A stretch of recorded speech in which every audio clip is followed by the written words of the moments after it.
À l'origine de cette crise énergétique, nous avons notamment le conflit géopolitique, bien sûr, mais également un rebond de l'activité économique et une hausse de prix des droits d'émission de CO2.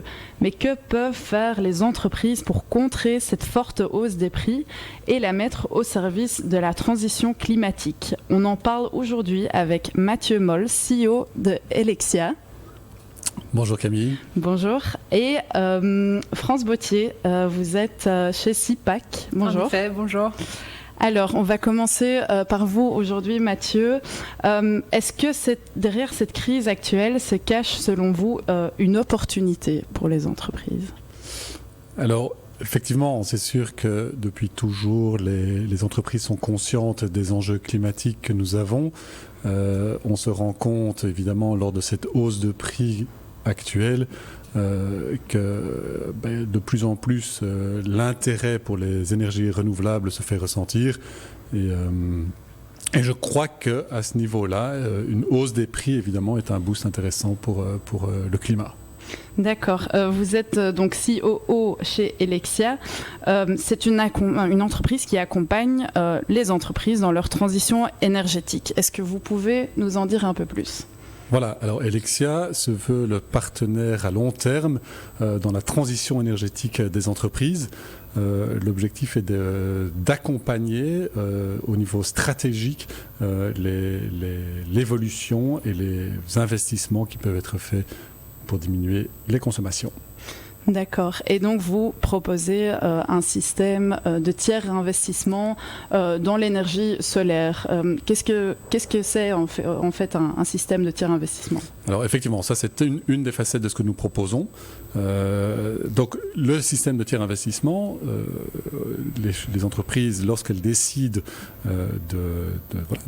d'améliorer leur efficacité, eh bien, elles peuvent soit décider de financer elles-mêmes les travaux ou elles peuvent faire appel à un tiers investisseur comme Helexia. L'objectif à ce moment-là, c'est de prendre en charge à 100% l'investissement nécessaire pour les travaux, d'assurer un service de maintenance des installations pendant une durée du contrat qui est variable entre 5 et 20 ans, ça dépend de la rentabilité des investissements, et bien entendu de partager en fait l'économie énergétique qui va être réalisée. D'accord. Et donc un système de tiers investissement, pourquoi est-ce qu'une entreprise devrait faire appel à ce concept-là plutôt que d'acheter au final lui-même l'infrastructure des panneaux? Alors, il y a différents avantages. La première chose, évidemment, c'est qu'une entreprise préfère généralement garder ses investissements pour son core business. Deuxième chose, et c'est non des moindres, c'est que Helexia a la capacité finalement de faire des investissements sur un très long terme. Souvent les entreprises visent des ROI relativement courts. Ici nous proposons des contrats d'investissement qui peuvent aller jusqu'à 20 ans. Troisième élément intéressant, c'est que Helexia prend en charge la totalité de la maintenance pendant toute la durée du contrat. Et en tant que spécialiste dans ce domaine-là, c'est évidemment un soulagement pour les entreprises partenaires. Donc on parle effectivement de besoins de rentabilité relativement courte pour les entreprises. J'imagine que cette solution se prête donc surtout aussi aux PME qui ont souvent le nez dans le guidon aussi et qui n'ont pas forcément le temps ni les capacités financières pour porter l'infrastructure elle-même. Absolument, absolument. Et l'intérêt, c'est évidemment de pouvoir bénéficier immédiatement d'économies sans avoir dû faire le moindre investissement au départ. D'accord. Mais alors, comment est-ce que ça se présente concrètement? Comment est-ce que Helexia, quel est l'intérêt pour Helexia? Comment est-ce que Helexia peut se financer sur ces solutions-là? Alors, c'est différent de région en région, mais en région bruxelloise, si nous parlons du photovoltaïque, il y a encore des certificats verts qui sont très intéressants et qui permettent en fait de financer l'installation. D'accord. Ok, donc un système de certificat vert intéressant en région bruxelloise. Est-ce que c'est une valeur sûre pour le futur? Parce que si on comprend bien, on en a parlé au tout début, les contrats CO2 augmentent, les certificats verts, mais le taux d'octroi augmente pour l'instant, mais ça se peut que ça diminue dans un futur pas trop lointain. Dans ces cas-là, comment est-ce que ça se passe? Alors, c'est un risque qui est entièrement assumé par Helexia. Nous avons effectivement vécu des différentes variations par rapport à l'évolution de ces certificats verts, mais ce risque est pris par Helexia et ne concernera en aucun cas l'entreprise partenaire. D'accord. Ok, mais on se retrouve après une courte pause de pub pour la deuxième partie de cette interview. À tout de suite.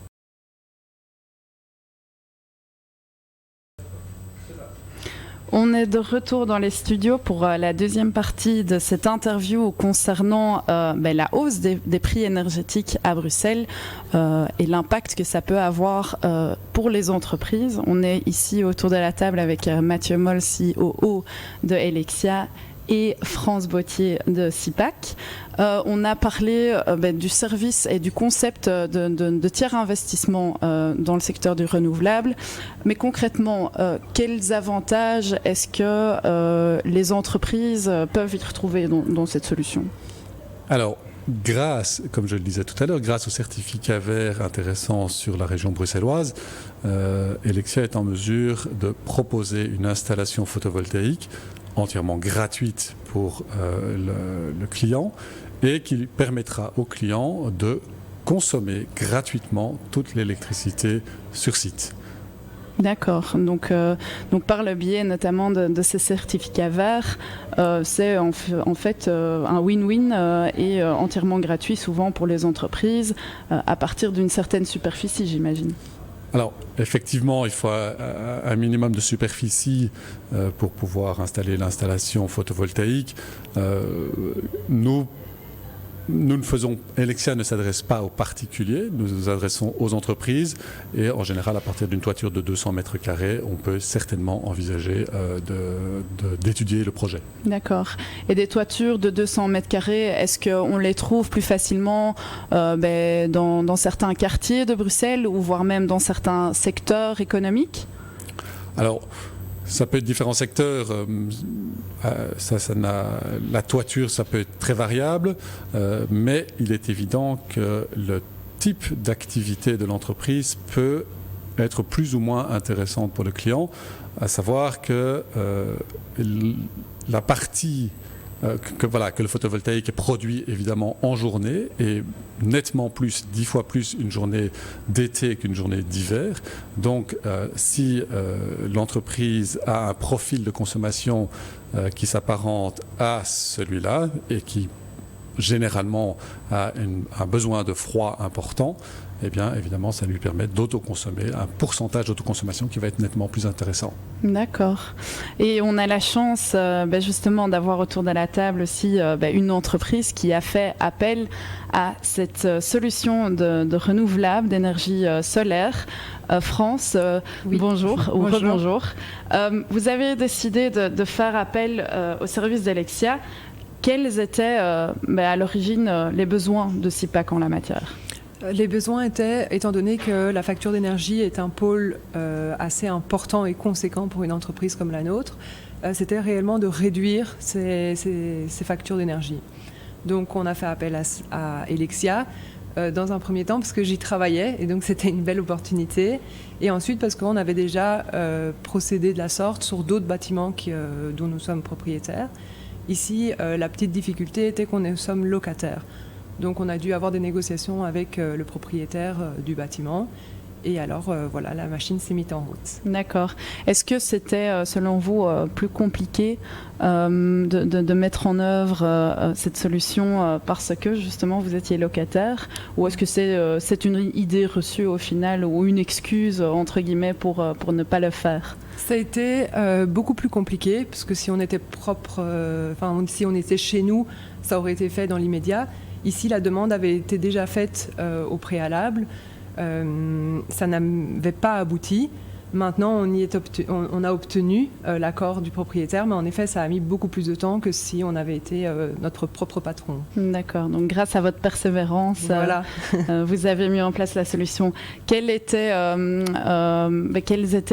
les demandes ou l'origine de la demande? Est-ce que c'était justement une question, une question financière, ou c'était plutôt d'un point de vue transition climatique, réduction des émissions de CO2? Qu'est-ce qui vous a aidé à trancher? Ça a été clairement les deux.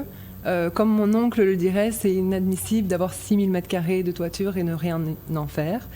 Donc c'est clairement, il y a un aspect écologique, et puis surtout quand on voit vers quoi on va, il est réellement nécessaire de mettre les bouchées doubles pour obtenir ce qu'on a besoin. Mais aussi économique, clairement, comme je le disais, les factures d'énergie, c'est vraiment un pôle très important.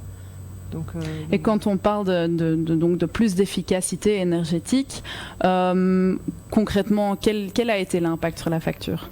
Elle a été très importante. Le pourcentage exact, je ne l'ai pas, mais c'était au-delà des 50% de réduction par rapport aux factures initiales.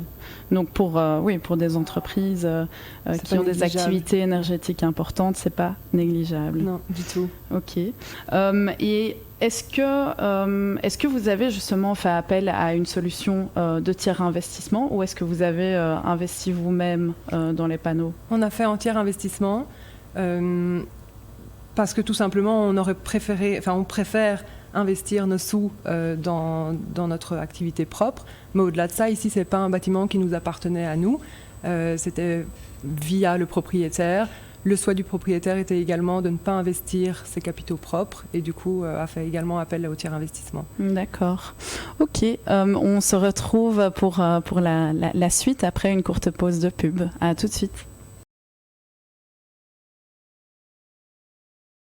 On est de retour dans les studios pour la suite de cette interview avec, autour de la table, Helexia et SIPAC. On a parlé notamment de la solution du photovoltaïque qui a été mise en œuvre chez SIPAC. On parlait justement aussi juste avant de la difficulté que les PME ont tendance à rencontrer parce qu'elles ont souvent le nez dans le guidon et pas forcément le temps de réfléchir à des choses qui ne font pas partie du core business de ces PME. C'est notamment le cas pour SIPAC, et donc c'est pour cette raison-là que vous avez fait appel à Helexia. On a parlé aussi notamment des difficultés et d'une difficulté en particulier que vous avez rencontrée avec les propriétaires au final, parce que vous êtes locataire de votre bâtiment. Mathieu, est-ce que vous avez eu d'autres entreprises où vous avez rencontré le même problème, ou comment est-ce que vous abordez en fait ce problème? Alors, effectivement, le locataire, l'exploitant et le propriétaire du bâtiment sont souvent deux entreprises différentes. À ce niveau-là, Helexia a de façon tout à fait standard des contrats tripartites qui sont mis en place. Et bien entendu, c'est un peu plus compliqué parce qu'on a plus de parties autour de la table, mais les avantages en fait sont multiples, et donc on essaie de toujours créer une situation win-win-win où évidemment pour le propriétaire déjà ça valorise son bâtiment, pour le locataire c'est de l'électricité gratuite qui est mise à disposition, et puis il y a des possibilités d'intégration supplémentaire qu'on peut faire au bâtiment, parce qu'en fait Helexia ne fait pas uniquement du photovoltaïque, mais tout ce qui est efficacité énergétique. Donc il y a certains cas où pour le propriétaire, on a envisagé de faire une isolation de la toiture par la même occasion. Donc ce sont l'objectif c'est toujours de rechercher en bonne intelligence la meilleure solution. Donc ça veut dire que quelque part vous faites un peu office de médiateur parfois entre les locataires d'une part, les propriétaires d'autre part. Ça fait partie effectivement des choses que nous proposons, oui. D'accord. Et vous faites appel à certains outils qui peuvent faciliter ces échanges entre ces différents stakeholders? C'est plutôt le bon sens qui va primer. On va s'attarder réellement aux besoins de chaque partie. essayer de bien comprendre les enjeux. Et généralement, on trouve toujours des solutions. D'accord. Est-ce qu'il y a d'autres difficultés que vous avez rencontrées, France, dans l'installation de ces panneaux photovoltaïques au niveau peut-être administratif ou autre? Administratif, je dirais pas. Parce que ça suit assez bien la logique. Mais par contre, c'est vrai que tout ce qui était charge, la capacité de charge que la toiture peut supporter a été un vrai challenge. Donc ici, vu l'étendue de la toiture et vu le nombre de panneaux qui étaient dans le projet, c'est vrai qu'il y a eu une adaptation. Mais après, parler de réelles difficultés, non, même avec les propriétaires, ça a été un pourparler plus qu'une difficulté. C'est juste qu'on aurait été plus... Si on avait été nous-mêmes propriétaires, les démarches auraient été plus rapides. Mais voilà, de manière globale, ça s'est assez bien passé de manière générale. Et quand vous parlez effectivement de la capacité du toit, est-ce que ça veut dire qu'il faut faire certaines demandes administratives auprès de la région, des permis d'urbanisme ou ce genre de dossier? Ici, on n'a pas eu besoin parce que sur la toiture, rien n'est visible. Donc il n'y a pas eu de permis d'urbanisme nécessaire. Par contre, on a dû faire appel, comme on n'est pas très loin de Zaventem, on a dû faire appel à l'aéroport pour savoir s'il n'y avait pas de réels problèmes justement pour la vue des pilotes, chose qui avait été écartée. Sinon, non, il n'y avait pas de démarche particulière à être faite. Il y a eu une étude de stabilité qui a dû être faite justement par rapport à cette toiture. Mais voilà. D'accord, donc pas de difficultés majeures. Est-ce que auprès de chez Helexia, vous avez rencontré auprès de certains clients des spécificités auxquelles il fallait faire attention? Chaque projet est unique, donc effectivement chaque projet nécessite une attention toute particulière et on va rencontrer des difficultés partout. Et c'est vrai que l'ensemble des démarches administratives est en fait pris en charge par Helexia. Ici, c'était un plaisir de travailler avec SIPAC et avec France qui s'intéressait de très près au dossier. Mais tout ce qui est urbanistique, tout ce qui est études réseau, études de stabilité, tout ça, ce sont des éléments évidemment qui sont le quotidien chez Helexia. Et d'ailleurs, c'est vrai que c'est intéressant de le noter aussi, c'est vrai que le risque lié à la possibilité de mettre en œuvre ou pas un projet suite à des difficultés techniques est entièrement également assumé par Helexia.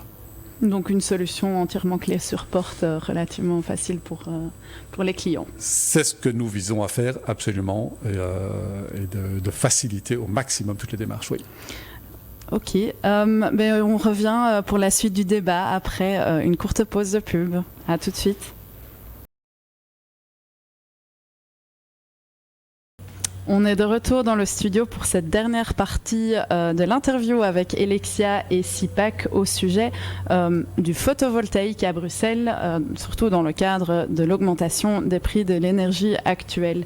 On a discuté des potentielles difficultés qui existent, mais qui sont au final relativement mineures.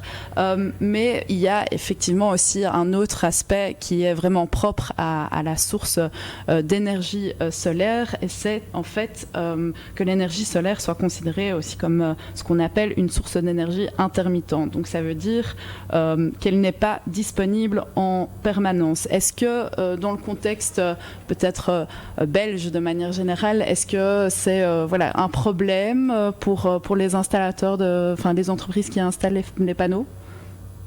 Un problème, je ne dirais pas, c'est une réalité, c'est certain. Le photovoltaïque ne produit pas de façon continue, il produit la journée et plus l'été bien entendu. Et donc une des premières choses qui est réalisée, c'est une étude d'autoconsommation.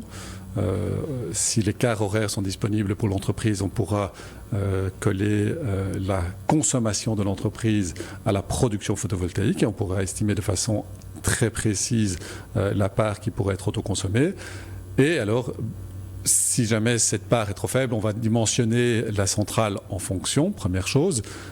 Et deuxième chose, on pourra essayer de trouver des solutions pour augmenter cette part autoconsommée en déplaçant éventuellement certaines consommations la journée, en installant des bornes électriques qui vont permettre peut-être d'augmenter les consommations durant la journée et d'éviter des consommations de carburant par la même occasion. Donc il y a des solutions pour essayer d'augmenter cette autoconsommation et profiter au maximum de cette énergie gratuite. D'accord. Et inversement, que fait-on quand il y a trop d'énergie solaire produite? Est-ce qu'il y a, par exemple, une possibilité de stocker un certain surplus pour un producteur? Alors, cette possibilité existe. Évidemment, il y a des batteries qui peuvent être installées. C'est quelque chose que nous suivons de très près. Ce n'est que dans certains cas bien spécifiques que c'est rentable d'installer des batteries, parce qu'en réalité, l'énergie excédentaire qui est produite sera injectée sur le réseau et sera revendue sur le réseau. Une troisième possibilité, et ça c'est quelque chose qui voit le jour pour le moment, c'est ce qu'on appelle les communautés d'énergie. Et c'est en quelque sorte la possibilité de produire à un endroit et de le consommer à un endroit, à un autre endroit.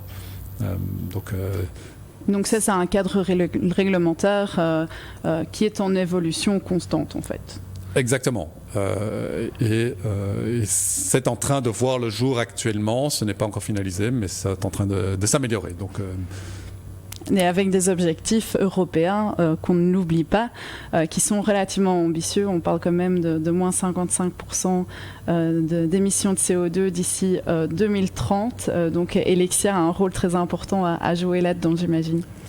Je crois effectivement que toutes ces entreprises travaillent, qu'Helexia et que les gouvernements essaient de travailler dans le même sens en vue de diminuer les émissions. Bruxelles est très ambitieux et a encore une volonté d'installer des puissances importantes de renouvelables dans les années qui viennent. Donc je crois que tout est mis en place pour pouvoir améliorer le contexte actuel à Bruxelles. Absolument. D'accord. Alors France, peut-être en guise de conclusion, pour une entreprise et une PME à caractère familial, au final, quels seraient vos conseils pour d'autres PME bruxelloises qui n'ont pas encore passé le pas? Passé le pas, exactement. C'est d'y aller parce que, comme vous le disiez, SIPAC est une entreprise familiale, donc on ne pense pas qu'à aujourd'hui, on pense aux générations futures.